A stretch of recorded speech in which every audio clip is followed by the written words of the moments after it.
High! জিওতে চসারের Canterbury tales সম্পর্কে জানে না বা শুনেনি এরকম স্টুডেন্ট মনে হয় না ইংরেজি সাহিত্যে আছে।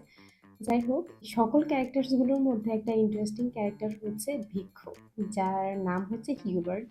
তিনি খুবই আমোদের স্বভাবের একজন মানুষ। থাকে না আমাদের আশেপাশে এরকম যে সারাক্ষণ প্রফুল্ল থাকে, অনেক বেশি কথা বলতে পছন্দ করে, অনেক আমোদে।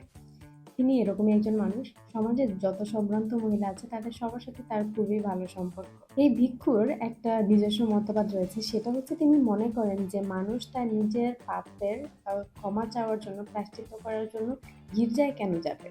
গির্জায় গিয়ে পুরোহিতের কাছে সেগুলো কেন বলবে?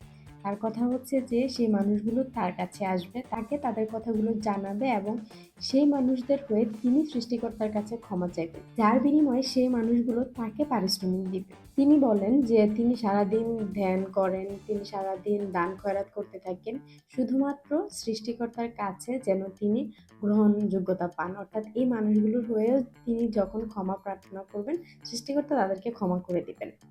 এটাই হচ্ছে তার মেইন মোটিভ। মানে বিষয়টা চিন্তা করেন, সে অন্যদের হয়ে সৃষ্টিকর্তার কাছে তাদের পাপের ক্ষমা চেয়ে দিবে। এছাড়াও তিনি সুন্দরী নারীদেরকে গিফট করার জন্য তার পকেটে বিভিন্ন রকমের চুলের খোপা, রং-বেরঙের ক্লিপ, পিন এগুলো রেখে দিত। সে মানুষকে গিফট করতে অনেক বেশি পছন্দ করত। এছাড়াও সরাইখানায় যে সকল পরিচালিকারা থাকে তাদের সাথে তার খুব ভালো সম্পর্ক ছিল। সমাজের চরিত্র যে সকল নারীরা আছে তাদের সকলের সাথেই তার খুব ভালো সম্পর্ক ছিল। এছাড়া তিনি যেহেতু খুব ভালো ইয়ার্কি করতে পারতেন, তো তিনি রেগুলারই রাজদরবারেও যাতায়াত করতেন।